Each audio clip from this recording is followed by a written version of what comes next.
저는 한양대학교 경영대학에 있고요. 뭐 재무, 금융, 지배구조 이런 거 가르치고 연구하고 있습니다. 이창민이라고 합니다.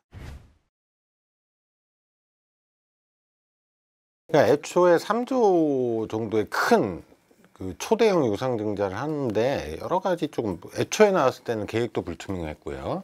그 다음에 그 전에 개인 회사랑 굉장히 큰 돈을 들여가지고 거래한 것도 나오고, 그 다음에 기간도 너무 길어요. 사실은 5년이라는 거를 왜 지금 당장 이렇게 한꺼번에 해야 되냐. 그것도 매년 돈을 잘 버는 회사가 지금이 꼭 유상증자를 해야 되는 최적의 시점이냐, 이런 거에 대해서도 명쾌한 설명이 없었잖아요. 네.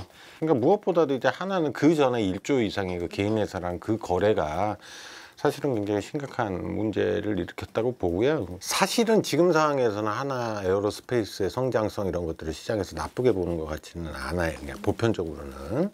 그런데 사실은 아시겠지만 방위산업이나 이런 것들은 굉장히 정치 지형의 영향을 많이 받는 거라 상당히 불확실성이 있다고 봐야 되거든요.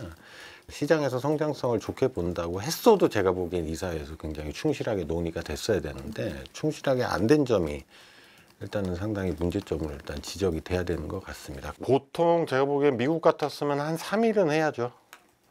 예, 3일은 토론하고 결론이 안 나면 다음번으로 미루고. 사실은 이 정도의 대규모 유상증자인데요. 그러니까 2시간도 채 안 한 것 같은데, 그러니까 이게 결국은 한국의 예를 들면 소위 말하는 대기업 집단, 재벌그룹의 이사회들이 주주를 어떻게 보느냐가 그냥 확 드러난 거예요, 사실은.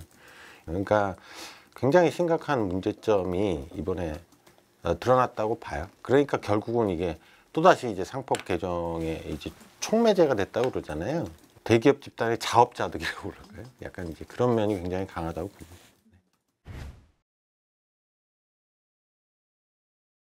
액수가 준 게 아니고 증자의 방법을 바꾼 거거든요.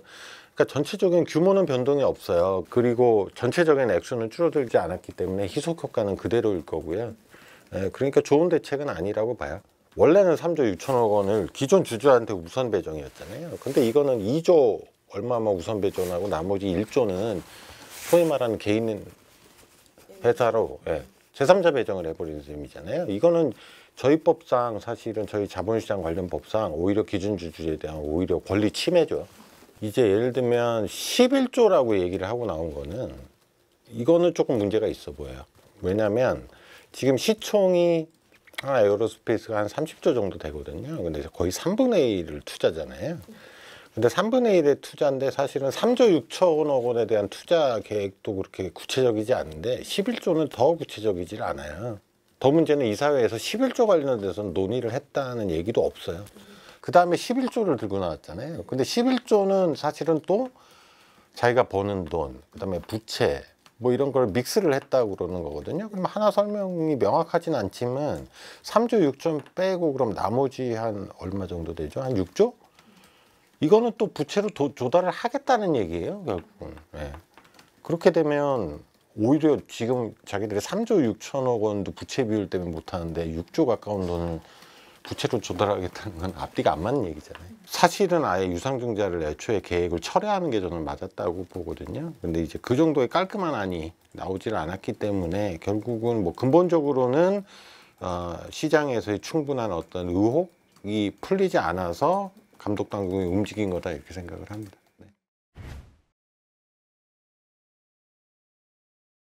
유상증자 발표하고 확 떨어졌다가 그때는 약간 등락이 며칠 동안 있었죠. 사실은 정확히 표현하면 등락이 며칠 동안 있었는데 그거는 일단은 뭐 하나에서는 나름대로 굉장히 공을 들여가지고 자기들 대책도 내놓고 보도자료도 내고 나름대로 공을 내서 일종의 뭐 시장에서 하나가 그래도 노력은 하는구나 이 정도의 의미 정도로 받아들여야 되는 것 같아요.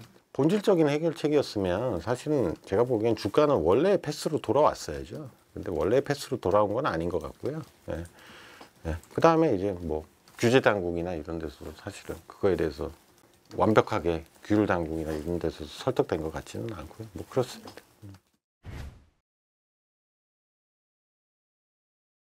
하나에너지는 완전 개인 회사잖아요. 그러니까 하나 에어로스페이스는 소위 말하는 주식회사인데 여기 자체가 거래하는 것도 사실은 문제예요. 그러니까 이제 하나 에어로스페이스가 결국은 그 개인 회사가 들고 있는 거를 사준 셈이잖아요. 이거는 거의 소위 저희가 말하는 자기 거래라고 그래서요.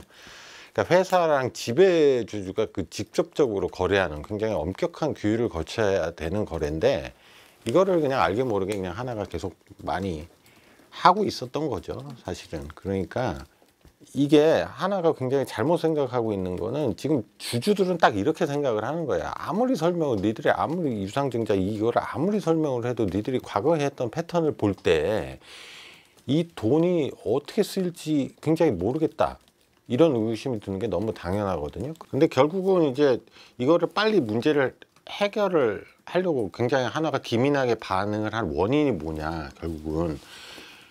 그러니까 그거는 결국 이후에 뭔가 계속되는 플랜이 있기 때문에 그런 거거든요. 근데 그게 핵심이 사실은 제가 보기에는 하나의 에너지 상장인데요.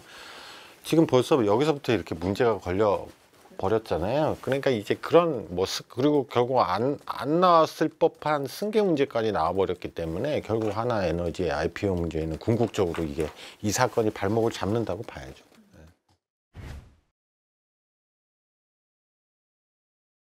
원래는 주 하나에 있던 작은 사업부를, 전산 사업부를 떼내서 소위 말해서 뭐 일감 몰아주기라든가 아니면 다른 계열사가, 예를 들면 주 하나나 뭐 하나건설이나 이런 데가 가져야 될 사업 기회를 이 개인 회사가 계속 가져오면서 몸집을 불린 거잖아요. 그러니까 이 과정 자체의 정당성이 떨어지는 거는 한국의 재벌의 경영권, 어떤 지배권 세습 문제에서 그냥 전형적인 악습을 되풀이한 거기 때문에 그것 자체는 비판받아서 마땅해요. 그러니까 이거는 이중상장 문제까지 가지 않더라도, 예를 들면 제가 보기엔 지금 하나에너지를 자꾸 상장시키려고 그러는 거는, 하나에서는 합병은 없다 이런 얘기를 지금 하는데, 그러면 그 말을 그대로 받으면 제가 보기에는 자꾸 이거를 상장시켜 가지고 삼형제가 뭔가 일정 정도의 지분을 팔아서 현금 마련을 하려는 거거든요. 그런데 사실은 하나에너지는 엄밀하게 말하면 다른 계열사의 사업기에 유용을 한 거기 때문에요. 원칙적으로는 삼형제가 가지고 있는 주식을 원래의 계열사에다 돌려줘야 돼요. 원칙적으로는. 왜냐하면 주 하나가 가졌던 사업 기회를 자기가 뺏어온 거잖아요, 예를 들면. 근데 그걸 가지고 상장을 시켜가지고 또 가격은 어마어마하게 뻥튀기 될 거고요. 예, 그걸 팔아가지고 자기 뭐 또 개인적으로 쓰는 거잖아요. 예. 그러니까 그 주식, 갖고 있는 주식, 그 돈의 정당성이 굉장히 떨어진다는 것도 아주 기본적인 문제제기가 돼야 되고요. 상장 자체는, 저희 중복 상장은 굉장히 안 좋습니다. 왜냐하면 이게 그냥 이해관계 상충의 덩어리예요. 왜냐하면 지금 또 하나에너지는 안 좋은 게, 하나에너지는 이상하게 주 하나라는 실질적 지주회사의 옥상옥 회사잖아요. 그러면 이게 하나에너지가 상장돼 버리면 이제 그러니까 하나의 핵심인 주 하나라는 상장회사와 이 주 하나에너지라는 상장회사가 여기서 이해관계 상충이 막 생겨버려요. 그러니까 이거는 작은 계열사의 하나랑 이해관계 상충이 있는 문제가 아니고요. 주 하나랑 문제가 생겨버리면 주 하나에 딸린 계열사들 다 문제가 되는 거잖아요. 근데 문제는 상장을 시켜가지고 삼형제가 지분을 일정 정도 판다고 그래도요, 지분은 이쪽에 많잖아요, 하나에너지에. 그러면 저희가 보통 과거의 재벌의 패턴을 볼 때는 주 하나에서 주 하나에너지로 돈이 샌다고 봐야 되거든요. 예. 그러면 이거는 그 주 하나의 아래에 있는 전방위적인 계열사, 거기도 상장 계열사 또 많잖아요. 거기 있는 데까지 영향이 미칠 거기 때문에요, 매우 안 좋습니다. 예. 그러니까 하나에너지가 안 좋은 게 그냥 단순하게 개인 회사로 일감 몰아주게 한 거는 저희가 굉장히 패턴이 많았는데, 하나에너지는 약간 더 질이 안 좋은 게, 하나에너지 아래에 거대한, 지금 이게 실질적인 또 지주회사격으로 만들어 놨어요. 네. 그러니까 이거를 또 지금 상장을 하는 거잖아요. 그러면 이제 이쪽의 주 하나와 그쪽의 계열사랑도 문제, 그 다음에 여기 아래에, 제가 보기엔 여기 이거 하나에너지 상장시키면 그 아래에 있는 계열사들 있잖아요, 여기도 또 상장시키려고 나올 거라고요. 네. 그러면 진짜 복잡해요. 주 하나, 주주, 뭐 여기 주주, 여기 주주. 예, 그러면 하나가 굉장히 거버넌스의 리스크를 계속해서 쭉 가져가게 되면 하나 주식 자체가 전 계열사가 아마 디스카운트 될 거예요. 상법 개정에 찬성하시는 때 상폭 교수님도 말씀은 기본적으로 이게 선언적 의미가 상당히 있는 거다. 그러니까 결국은 이런 거잖아요. 뭐 저희가 공정거래법에 예를 들면 시장은 공정해야 된다라는 게 굉장히 일종의 입법 제일 목적이 되는 거잖아요. 그럼 그거에 따라서 여러 가지가 적용이 되는 거와 저는 거의 동일한 수준이라고 봐요.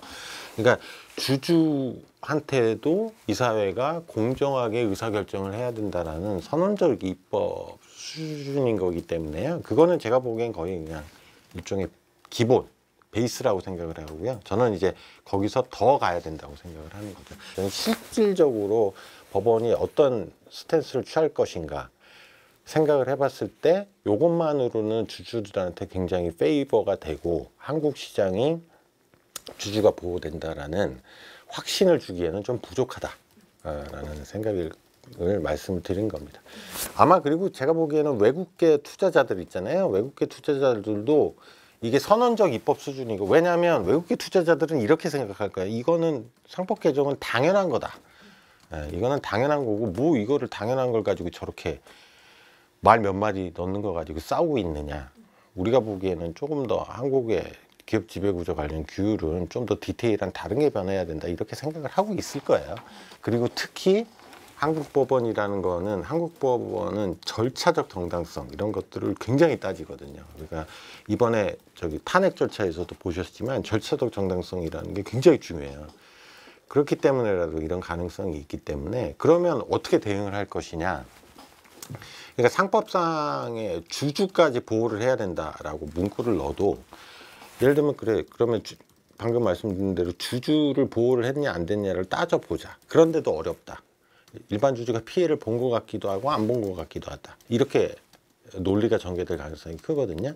그렇게 되면 제가 보기에는 예를 들면 지금 같은 어떤 거수기 이사회가 아니라 지금 실질적인 독립성을 가질 수 있는 이사회로 구성하는 여러 가지 법 개정을 한다던가 아니면 인수합병이나 조직 개폐하는 이거는 지배주주에 굉장히 이해관계가 걸렸기 때문에 지배주주의 의결권을 일정 정도 제한해서 주주총회에서 투표를 하게 만들다던가 이런 진짜 절차의 실질적 정당성을 확보하는 부가적인 작업들이 필요하다는 얘기입니다. 예.